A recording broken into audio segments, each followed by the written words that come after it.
constantemente respecto al stop debit de la cuenta para pagar dólares con dólares y pesos con pesos, descontando ese 30%. Hay mucha diferencia entre el dólar que podés adquirir en el sistema financiero y si sos una persona física, por supuesto, a través de cualquier entidad bancaria, como el dólar oficial.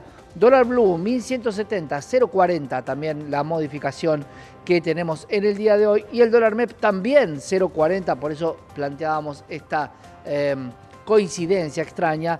1164 para el dólar MEP, y finalmente el contado con liquidación, que termina siendo el dólar más caro de todos, 1176, 0.30 en este caso la suba del día de hoy. El orden es el dólar contado con liquidación, por supuesto sacando el dólar tarjeta, el dólar más caro de toda la economía argentina.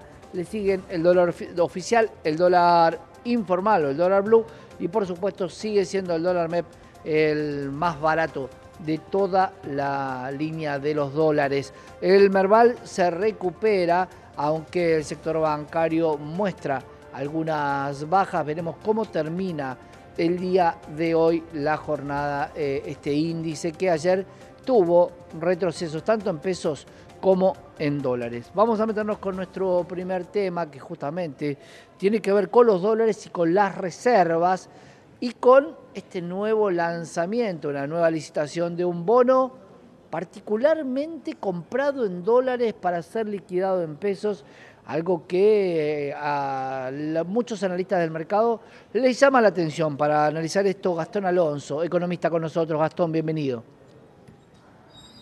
Hola Santiago, buenas tardes. ¿Cómo están? estás? Todo muy bien. Contanos qué te parece este bono, porque, a ver, como analista de mercado tendría que decir que lo que el mercado está preciando es: pago dólares hoy que van a valer en el futuro menos y que además tengo una tasa implícita. ¿Es eso lo que está planteando el Bonte? Y sobre todo para extranjeros. O sea que no solamente lo está diciendo en la Argentina, sino que es a nivel internacional. Claro, a ver, como bien vos decías, Santiago, la novedad hoy es que en breves, probablemente a la tardecita noche, tengamos el resultado de la licitación, que tiene como estrella a este nuevo Bonte que se lanza al mercado, que como bien vos decías, tiene la particularidad de ser un bono que se suscribe en dólares, pero paga intereses en pesos, ¿no? Eso, el primer punto que quiero destacar, porque para muchos genera confusión y podemos empezar con esto de, bueno, hay más endeudamiento en dólares, problemas con la deuda, la sostenibilidad, mediano plazo, largo plazo. Bueno, no, porque este bono paga intereses y paga el capital al final en pesos, ¿sí? Otra cosa importante, este bono vencería en 2030 y uno de los puntos más importantes del lanzamiento de este bono en particular es que pusieron un reaseguro de pago a 2 años del lanzamiento, ¿bien? ¿Para qué es esto? Bueno, básicamente porque este bono, como decía, ¿no? Tiene vencimiento en 2030 y obviamente en el medio hay un cambio de gobierno, ¿no? Sabemos que la gestión de Milei, por lo pronto, la primera parte de gestión, ¿no? Digo, si tiene reelección o si se postula nuevamente, lo veremos más adelante, pero este mandato termina en 2027 y el bono se pagaría en 2030, ¿sí? Con lo cual, algo que le dio el Ministerio de Economía, en particular la Secretaría de Finanzas, a los posibles acreedores es un put, como se le conoce en la jerga, que básicamente es un reaseguro de pago que se puede ejecutar en 2 años, en mayo de 2027. ¿Sí? Claro, Esto obviamente una opción de sí. venta. Ahora, lo que queda claro es que la liquidación final, y acá está el gran problema, porque si alguien al 2030 se va a quedar con pesos, porque la amortización final sigue siendo pesos. Vos cambiaste tus dólares para recibir pesos, y a cuánto va a estar el tipo de cambio en el momento que el bono liquide, y cuáles son las condiciones de tasa de este bono. Bien, bueno, obviamente que lo primero no lo podemos saber, obviamente a qué dólar va a estar, a qué valor va a estar el dólar en aquel entonces, no lo sabemos. Lo que mayor certidumbre le puede dar a los posibles acreedores es este famoso put que va a ser posible ejecutar en mayo del 2027. Pero una cosa interesante vinculada a lo que mencionaba Santiago es que con esto el gobierno lo que busca es establecer esta expectativa de que no va a haber devaluación, por lo menos hasta 2027, lo que cubre el primer mandato, este mandato en particular de Javier Milei, no va a haber devaluación porque obviamente que en caso de haber devaluación no sería negocio para nadie ingresar a un bono que uno pone dólares para luego tener tasa en pesos. Vamos al caso más fácil, ¿no? Digo, acá ganan los acreedores externos en caso de que el dólar se mantenga estable, porque es el famoso carry trade, ¿no? Yo vendo mis dólares, los pongo a hacer tasa en peso, mientras el dólar no cambia, ¿sí?, de valor, luego saco los pesos, compro dólares y me fui con una diferencia. Ahora, si en ese trayecto, esa primera parte que va desde ahora hasta 2027 y la segunda parte que va de 2027 a 2030, el dólar se dispara, obviamente que esa posibilidad de carry trade se ve completamente eliminada, ¿no? Entonces, de nuevo, nosotros no sabemos cuánto va a valer la divisa en aquel entonces, el tipo de cambio. Pero el gobierno con esto lo que busca es, miren, yo les voy a traer tranquilidad de que voy a emitir este bono para suscribirlo en dólares, que va a pagar en pesos y les voy a garantizar que el tipo de cambio se va a mantener estable de acá a lo que por lo menos tiene que ver con mi gobierno en la primera etapa, ¿no?, de este gobierno que terminaría en 2027. Claro, y ahí entonces, el primer punto, ese es un muy buen punto, ¿no? Sí. Si yo garantizo, vamos al lado del análisis económico, ¿cómo garantiza un Estado, olvídate que la ideología política, cómo garantiza un Estado una estabilidad en el tipo de cambio más allá de los vaivenes nacionales e internacionales y la demanda, por supuesto, de todos los importadores que con un dólar barato van a inundar a la Argentina de pedido de dólares, no de traer dólares? ¿Cómo garantiza? ¿Cuáles son los mecanismos que tiene para, yo te aseguro que va a estar igual? Y obviamente si no es sacrificando reservas o sacrificando algunos otros sectores de la economía nacional. Bien, para responder esa pregunta yo creo que uno tiene que plantearlo en dos partes, ¿no? Una primera instancia que tiene que ver con lo que es de ahora hasta las elecciones nacionales de octubre de este año, en donde el gobierno lo que necesita es obviamente un cierto colchón, ¿no?, un nuevo puente hacia las elecciones de octubre del 2025, que posiblemente venga por el lado de lo que se viene trabajando en términos de esta reparación histórica de los ahorros que se le llamó, programa lanzado el jueves pasado por el ministro de Economía junto con el titular del Banco Central y el titular de AFIP. Bueno, falta determinar algunas cositas sobre ese punto, pero el gobierno lo que va a buscar es, como ya sabemos, que la gente saque los dólares del colchón, los ponga en el sistema y a través de los bancos, el Banco Central de alguna manera tenga una incorporación de dólares por los encajes bancarios, ¿no? Esa es una primera parte, el puente hasta octubre. Y luego, obviamente, que si las cosas siguen como están y el gobierno continúa con una mejora en su imagen, como pasó en el último mes que lo mencionaba la Universidad Torcuato Di Tella,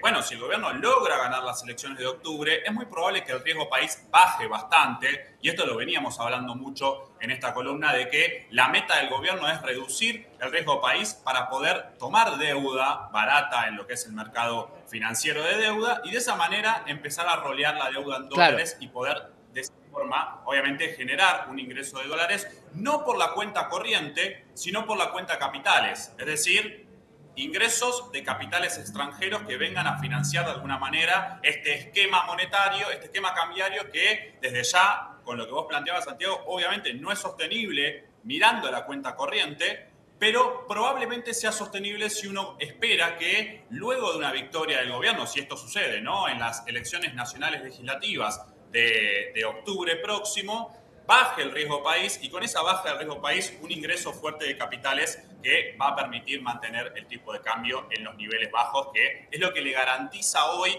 a aquellos acreedores que podrían surgir con este nuevo bonte que se lanza hoy. Otra parte súper importante respecto a la cuenta corriente y a la no sostenibilidad que vos bien planteabas, Santiago, nosotros la semana pasada hablábamos de lo que fue el ICA, ¿no?, lo que es el saldo de la balanza comercial. Viene exactamente, importaciones y exportaciones de bienes, que como venimos viendo, más allá de que el gobierno acumula 17 meses consecutivos de superávit comercial, bueno, ese superávit empieza a achicarse cada vez más. Es muy probable que en los próximos meses esa balanza se revierta, empieza a ser negativa. Y a su vez tenemos los datos de turismo, ¿no? Que el Claro, lunes sin tuvimos el dato de abril. servicios, sin los servicios, ¿no? La balanza de Exactamente. bienes.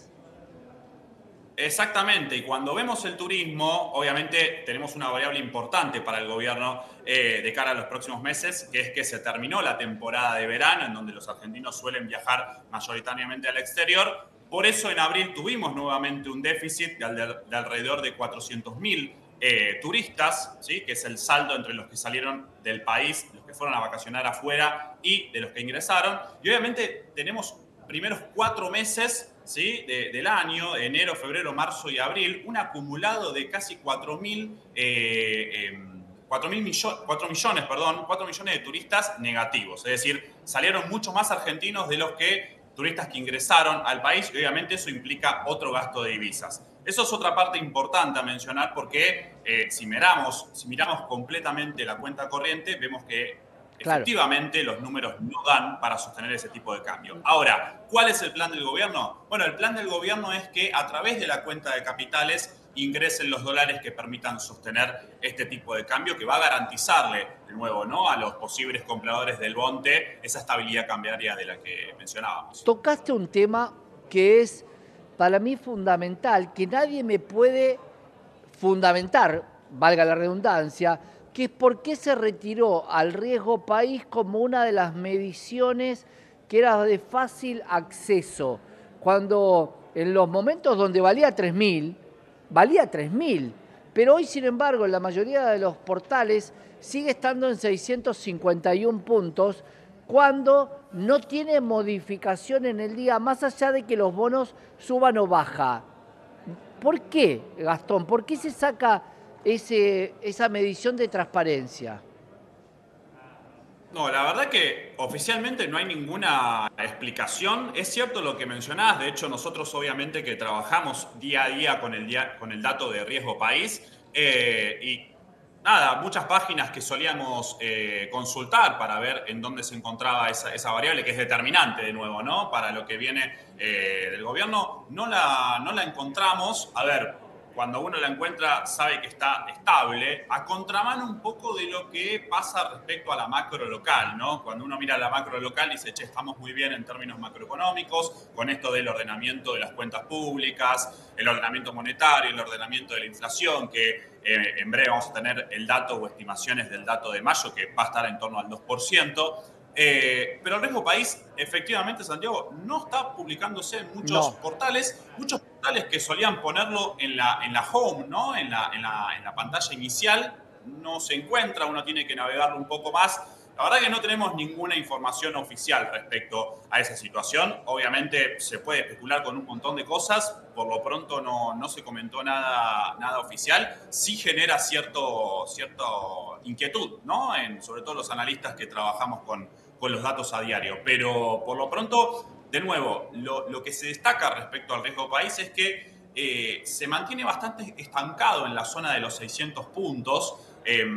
Que obviamente está lejos del piso que había logrado el gobierno a mediados del año pasado, más a fines del año pasado, que llegó casi a los 400 puntos, un nivel que necesitaríamos en este momento para poder salir a licitar deuda en el mercado de dólares internacionales, ¿no? Pero bueno, la verdad que ahí no tenemos mucha más información, realmente no hay nada oficial que argumente por qué ese dato no lo estamos teniendo tan a mano. Sin duda, un dato importante para la economía de la Argentina, un dato que siempre lo tiene presente el ministro de Economía, que al parecer flota de una manera bastante extraña. Gastón, gracias por estar con nosotros.